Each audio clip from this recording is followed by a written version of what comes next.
Good morning बच्चों। आज हम लोग लेसन 2 वर्ण विचार का सेकंड पार्ट का रिवीजन करने जा रहे हैं। कल हम लोगों ने पढ़ा था वर्ण और वर्णमाला। वर्ण किसे कहते हैं और वर्णमाला। वर्णमाला में हम लोगों ने स्वर एवं व्यंजन दोनों प्रकार के वर्णों के बारे में जाना। आज हम लोग स्वर और स्वर के भेद के बारे में जानेंगे। बच्चों, स्वर किसे कहते हैं? ये वे वर्ण होते हैं जो बिना किसी अन्य वर्ण की सहायता के स्वतंत्र रूप से बोले जाते हैं, अर्थात इन्हें बोलने के लिए किसी अन्य वर्ण की सहायता नहीं लेनी पड़ती। वे वर्ण क्या कहलाते हैं बच्चों? स्वर कहलाते हैं। आपको बताया था मैंने कल भी कि हिंदी भाषा में कुल 11 स्वर हैं। ये दो तरह से लिखे जाते हैं। एक तो ये अपने मूल रूप में लिखे जाते हैं और दूसरे ये मात्रक के रूप में। तो बच्चों, मूल रूप में ये होते हैं जैसे आ, ई, ओ, ए आदि। मात्रा के रूप में बच्चों इनमें जैसे ये हमने लिया व्यंजन है चा, इसमें हमने कौन सी मात्रा लगाई है? बड़े आ की। तो बड़े आ की मात्रा कौन सी बच्चों? ये है। तो ये क्या हो गया? चा में जब आ की मात्रा लगी तो चा। फिर हम लोगों ने इसका शब्द बनाया चा बी। बा में कौन सी मात्रा लगी है? बड़ी ई की। ये हमारा शब्द बना चाबी। चाबी आप जानते हो बच्चों क्या होती है ना? जो ताले के साथ प्रयोग में आती है। अब देखिए एक और नेक्स्ट वर्ड पा ए। ए क्या है बच्चों? ये ए की मात्रा है जो हम लोग पे लगाएंगे। तो ये क्या शब्द बना? पे। इसके साथ हमने अड़ा का प्रयोग किया तो हमारा क्या शब्द बना बच्चों? पेड़। आपने देखा कि स्वर किसे कहते हैं? जो बिना किसी अन्य वर्ण की सहायता के स्वतंत्र रूप से बोले जाते हैं वे स्वर होते हैं। आपने उनका मूल रूप देख लिया और आप ये भी जान गए कि इनके मात्रा के रूप कैसे होते हैं। अब हम लोग आते हैं बच्चों स्वर के भेद।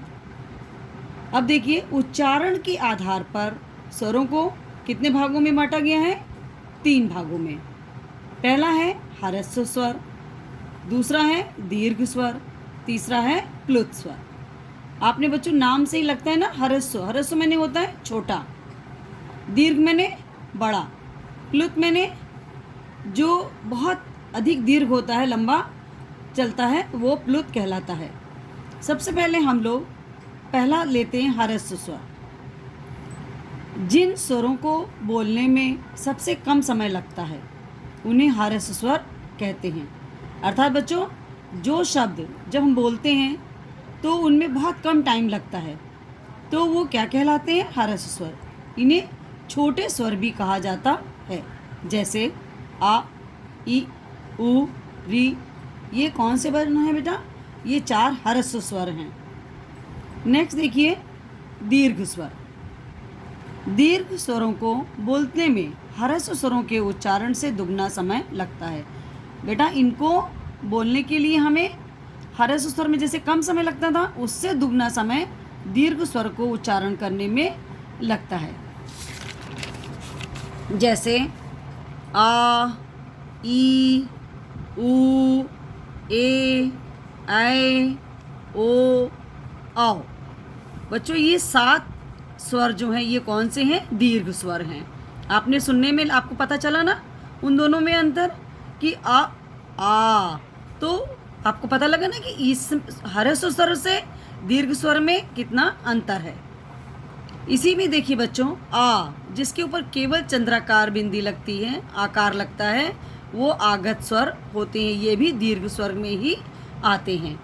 इन्हें बड़े स्वर भी कहते हैं। अब देखिए प्लुत स्वर।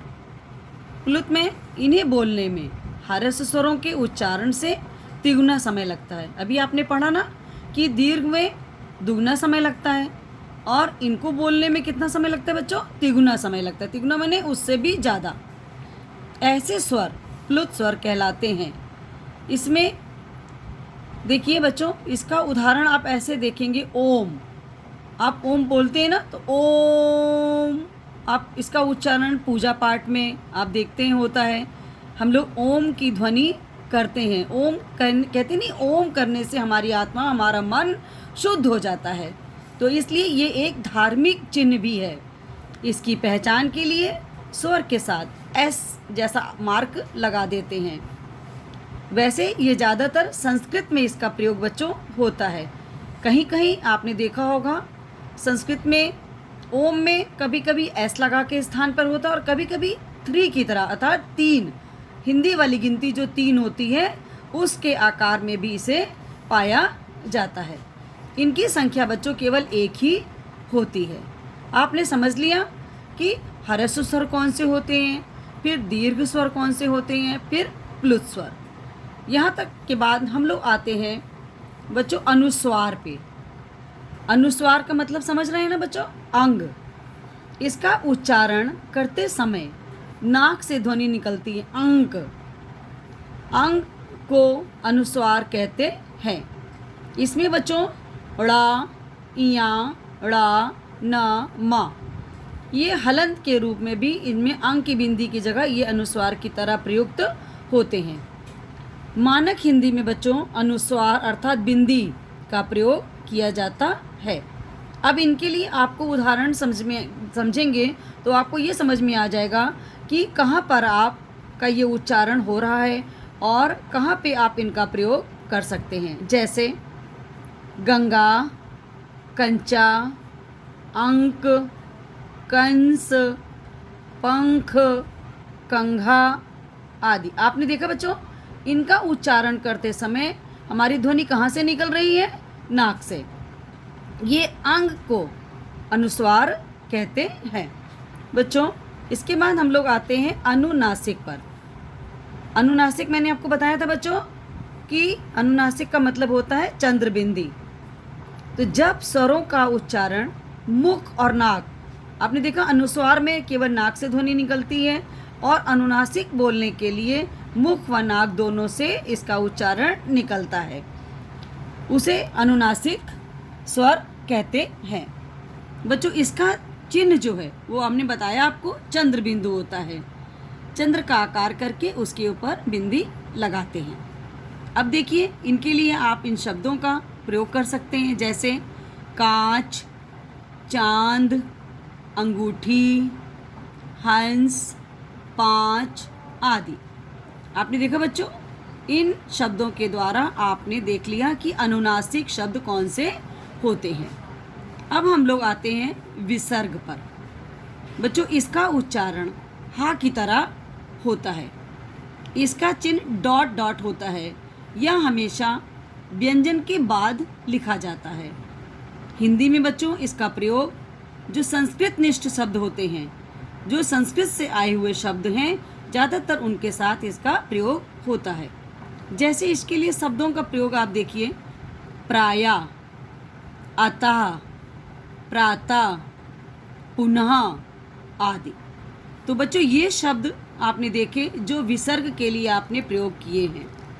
अब हम लोग आ रहे हैं आ, जो मैंने अभी आपको बताया था कि ये भी जो है आपका स्वर है, जिसमें केवल चंद्र आकार लगाया जाता है, ऊपर बिंदी नहीं होती है। बच्चों यह ध्वनि अंग्रेजी भाषा से आई है। आ का मतलब होता है आगत। आगत का अर्थात मतलब आई हुई। हम जिसे किसी दूसरी भाषा से ग्रहण करते हैं बच्चों, लेते हैं, वो क्या होता है, आगत अर्थात आई हुई, कहीं से ग्रहण की हुई, ली हुई ध्वनियाँ भी कहा जाता है। अंग्रेजी भाषा से आए शब्दों में इसे आ के ऊपर चंद्राकार, देखिए मैंने चिन्ह बना के दिखाया बच्चों आपको, के रूप में लगाया जाता है। इसके लिए आप कुछ शब्द आपको मैं बता रही हूँ। देखिए, mall, doctor, hall, coffee, call, hockey आदि। इनसे आपको पता चला कि ये जो भी वर्ड हैं, ये जो भी शब्द हैं, ये अंग्रेजी भाषा के हैं और उसी तरह ये लिखे जाते हैं। अब आप देखिए बच्चों, मैंने आपको बताया भी था इसके बारे में भी, अरबी, फारसी और उर्दू से भी कुछ शब्द हमारे पास आए हैं हमारी हिंदी भाषा में। उनकी ध्वनि जा और फा, ये जो है इन्हें हम लोग अरबी, उर्दू और फारसी से आगत ध्वनि मानते हैं। बच्चों, आपने देखा आज हम लोगों ने स्वर और स्वर के भेद के बारे में जाना कि स्वर किसे कहते हैं। जो बिना किसी अन्य वर्ण की सहायता के बोले जाते हैं वे स्वर होते हैं। उनका मूल रूप आपने जाना, उनकी मात्रा रूप आपने देखे। स्वर के तीनों भेद के बारे में आपने जाना कि हर्ष स्वर क्या होता है, दीर्घ क्या होते हैं। फिर आपने देखा प्लुत स्वर क्या होते हैं, जिसमें मैंने आपको बताया ओम की ध्वनि, जो कि आपकी ये धार्मिक कार्यप्रणाली में भी प्रयोग होती है और संस्कृत में भी इसका प्रयोग होता है। उसके बाद हम लोगों ने बच्चों अंग की बिंदी का उच्चारण देखा, अनुस्वार, फिर उसके बाद चंद्र बिंदी का अनुनासिक। उसके बाद हम लोगों ने विसर्ग, जो कि व्यंजन के बाद हमेशा प्रयोग किया जाता है। इसका प्रयोग भी ज़्यादातर संस्कृत शब्दों में अंत में होता है। फिर हम लोगों ने आगत ध्वनि अंग्रेजी भाषा से आए हुए आ के बारे में जाना। इसके शब्दों को हमने पढ़ा। अरबी, फारसी, उर्दू से आई हुई ध्वनि जा और फा के बारे में जाना। बच्चों, इसके बाद अब हम लोग आएंगे कल व्यंजन की ओर। धन्यवाद बच्चों। इसको आप लोग अच्छे से पढ़िएगा, ध्यान दीजिएगा, और कहीं आपको कोई समस्या हो तो आप इसके बारे में हमसे संपर्क कर सकते हैं, पूछ सकते हैं।